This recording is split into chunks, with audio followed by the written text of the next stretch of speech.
dan penunjuknya nggak kuat karena ini apa namanya luar biasa kuat. Nomor 1 dan 2 dalam sumber itu beliau datang pertama ke Cirebon 1 dan 2 ada penjelasannya.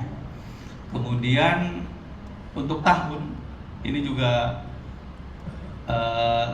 tidak pasti apakah 1490 apa 1520 gitu ya. Kemudian dari Cirebon datang ke Banten bersama Sunan Gunung Jati menyebarkan agama Islam di daerah Banten Girang. Nah, ini berapa lama Sunan Gunung Jati kembali ke Cirebon, Maulana Hasanuddin menetap di Banten. Di yang kita sebut daerah Karanghantu, waktu Hasanuddin datang itu bukan Karanghantu, tapi Karganto. Karganto itu bahasa Portugis, artinya tempat menurunkan kargo.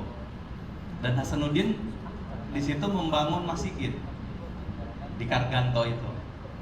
Nah, ini nanti dikonfirmasi dengan sekarang 3 dan 4 dari Banten Girang. Maulana Hasanuddin menemui para ajar di Gunung Pulau Sari.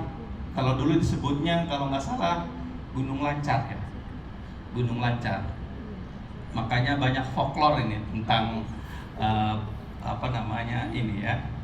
Gunung Pulau Sarinya ada yang bilang sisi barat, yang sekarang Cikaduen. Saya sudah ngecek ke sana, ada Sungai Ciliman yang bermuara ke Teluk Lada, dan itu memang dari sisi analisis arkeologis sangat memungkinkan Teluk Lada pelabuhan pra-Islam dan nyambung ke situ. Dan Syekh Mansur Cikaduen melakukan bikin pesantren jauh sebelum Hasanuddin datang, dan konon katanya Sunan Gunung Jati itu ya ngajak anaknya ke situ. Ada yang informasi seperti itu ya dari sumber-sumber yang saya kumpulkan. Kemudian berdiam di pertapaan kaum Brahmana Kandali, kemudian dilanjutkan bertapa di Gunung Karang. Sebelah mana Gunung Karangnya? Saya ini sumbernya tadi Babat Demak, kemudian Carita Purwakaca Rubanagari dari Cirebon, kemudian Babat Banten dan Sejarah Banten. Jadi jangan saya tanya ke saya Sherlocknya di mana, Sherlock lokasi itunya ya. Jadi itu luar biasa pertanyaan yang sulit. Kemudian ke Gunung Lor. Gunung Lor itu Bapak Ibu silahkan Bantennya tuh. Gunung Lor itu mungkin sekarang disebutnya Gunung Gede di Merak ya. Gitu. Ini pakai ini enggak? Gunung Lor. Kemudian diakhiri kunjungan ke Pulau Panaitan. Nah, ini saya heran gitu ya, kalau sudut pandangnya sekarang kok Pulau Panaitan jadi destinasi kapal Hasanuddin dan Sunan Gunung Jati berkali-kali. Nah, kalau sekarang kan Pulau Panaitan itu pulau ular. Saya pernah diajak oleh Kopassus itu ke sana gitu. Lalu membayangkan, aduh ngeri amat ombaknya, kemudian juga penghuninya sekarang itu binatang gitu, binatang buas. Saya diskusi dengan pakar arkeologi, rupanya Pulau Panaitan dahulu itu memang transit area kapal-kapal dari Samudra Hindia, dari pelabuhan, dari perdagangan internasional, transit di situ. Jadi Pulau Panaitan kemungkinan saat itu ya pulau yang berkoloni ramai gitu. Jadi tidak ada kaitan dari sudut pandang misalnya itu keramat misalnya atau mistik begitu ya. Ini lagi bicara bagaimana beliau menyusun strategi dakwah, politik, dan mengkonsolidasi sumber daya manusia dan sumber daya alam. Yang tafsir-tafsirnya mungkin nanti belakangan ya. Silakan baca di buku, saya lagi menggambarkan rekonstruksi perjalanannya saja, barangkali nanti Ki Ocit mau napak tilas ya. Diakhiri kunjungan ke Pulau Panaitan. Aktivitas keagamaan di pegunungan selatan berlangsung selama 7 tahun. Jadi dulu sebutnya ada Bantam pesisir yang tadi Prof. Imad bilang, ada Akhter Bantam, Banten belakang, artinya Banten pegunungan. kalau dalam sumber Eropa ya. Nah ini selama 7 tahun. Yang menyebutkan lamanya 7 tahun ini sumber tadi yang saya sebutkan ya. Itu nomor 3 dengan nomor 4. Lalu kemudian kita lihat nomor 4 sampai nomor 5. 4 sampai 5 mana? 4 sampai 5. 4 sampai 5 kembali ke Banten Girang. Nah, sumber tidak memberikan secara detail, tidak menjelaskan secara detail. Kemungkinan kembali untuk menemui ayahnya, Sunan Gunung Jati yang datang dari Cirebon. Itu ya. Kemudian 5 dan 6 ada nggak di sini? Oh, ada tuh ya. 5 dan 6 Sunan Gunung Jati datang menjemput Hasanuddin ke Banten, berangkat haji ke Mekah. Usia berapa? Nah ini yang pertanyaan yang sulit, karena sudut pandang saya harus ada sumber dulu baru saya jawab gitu ya. Gitu. Yang pasti katanya pendirian ibu kota, kawasan ibu kota baru di Banten Lama itu setelah Hasanuddin naik haji, itu bukan sebelum. Nah kemungkinan tinggalnya berarti di bekas kawasan ibu kota Banten Girang, di Ki Agus Jo itu di situ, karena kepastian pembangunan kawasan Banten Lama oleh Syarif Hidayatullah dengan putranya itu setelah sepulang haji.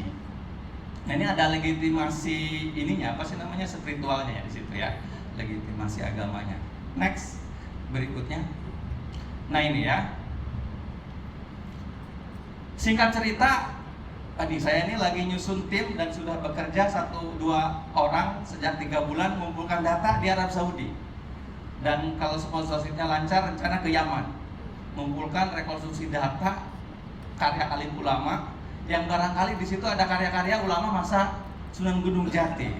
Singkat cerita, beres tuh di Mekah.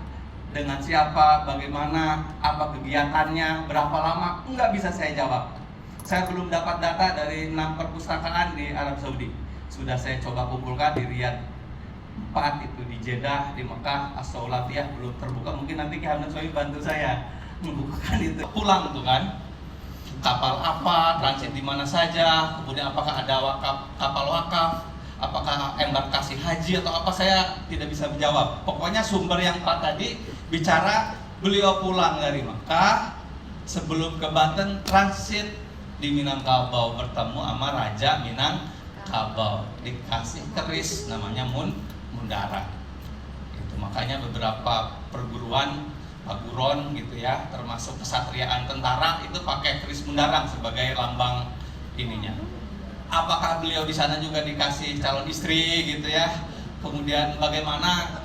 Yang pasti nanti kesimpulan saya di terakhir bahwa itu ada hubungan dengan aliansi politik dan perdagangan. Itu ya. Nanti saya simpulkan di belakang. Sabar dulu. Tentang beliau transit di Minangkabau ini dikonfirmasi oleh Sejarah Banten. Makanya saya muat dalam peta ini. Nah hebatnya beliau itu aliansi dan mengkonsolidasi kekuatan di pantai barat Sumatera. Ini yang saya simpulkan sebagai konsolidasi politik dan perdagangan. Gitu. Beliau nggak langsung pulang dari Minangkabau, malah transit lagi di Indrapura.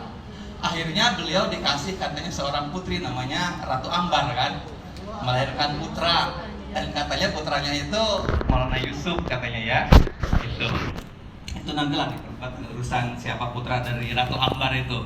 Yang pasti saya ingin bilang bahwa beliau transit di Indrapura.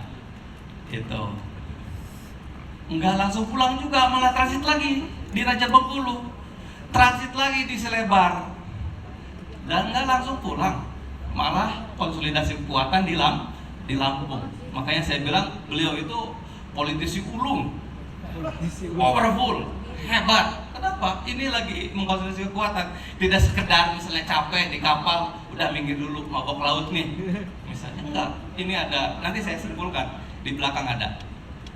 Gitu. Itu dari Mekah ke Minangkabau, dari Minangkabau 78 mana 78 itu masih Sunan Gunung Jati melanjutkan perjalanan ke Cirebon, sedangkan Maulana Hasanuddin berdiam di Banten. Udah nyampe Banten. Nah ini Hasanuddin ini didampingi bapaknya kemana-mana, berarti yang punya jaringan kuat Sunan Gunung Jati, dan memperkenalkan calon raja baru ke aliansinya. Itu yang saya maksud dengan bahwa beliau lagi menggalang politik di pantai barat Sumatera, beraliansi dengan Portugis menghadapi perang dagang saat itu di Samudra Hindia, Selat Sunda dan Laut Jawa. Nanti ada hubungan juga dengan LCS, Laut Cina Selatan. Itu saya jelaskan di buku ini sebenarnya ya. Jadi saya lagi merekonstruksi perjalanan dulu. Kemudian 910 89 dari Banten ke Gunung Lancar. Ini Sohemi, saya tuh bingung, beliau tuh ke gunung melulu. Saya curiga beliau ini sebenarnya lagi mengambil hati kaum ajar, lagi mengambil hati kaum petapa Hindu. Artinya ini dakwah, dan umumnya mereka tinggal ya di gunung-gunung. Artinya ini berarti konsolidasi sosiologis, konsolidasi psikologis. Jadi dia politik dagang pantai barat Sumatera beres, ini tapi di pedalaman nih kudu di silaturahim aja nih. Tokoh ini di gunung ini, tokoh ini di gunung ini. Saya juga bingung, ini ke Gunung Panai, ke Gunung Lancar, ke Gunung Lor, sampai Gunung Pinang. Saya kan Gunung Pinang di situ, kok Gunung Pinang juga ya sumber menyebutkan Pinang ini atau Pinang yang lain, tapi kan nggak ada Gunung Pinang lain kecuali arah Keramat Watu kan.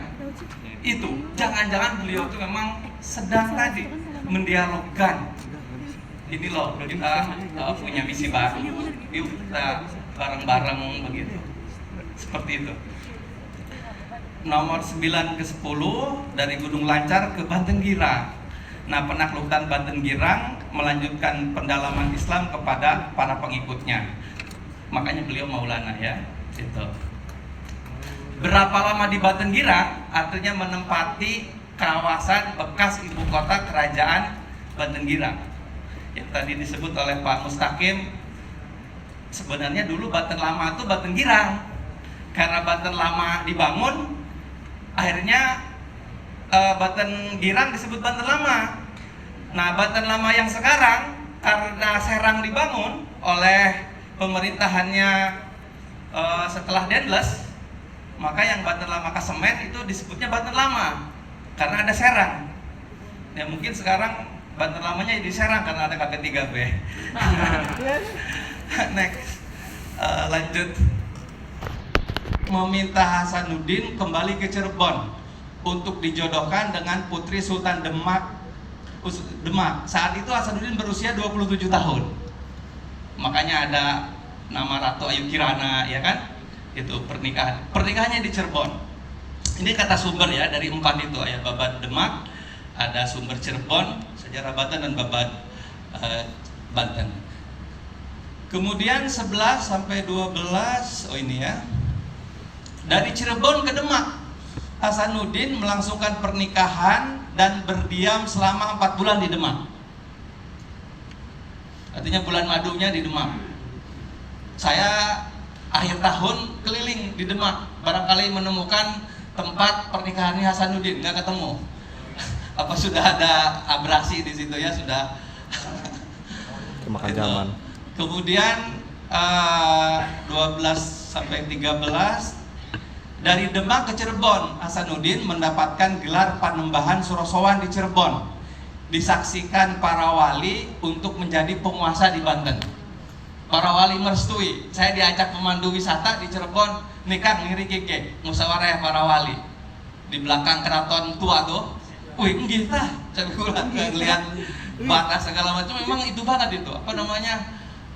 Rada suasananya rada ya dapet lah gitu.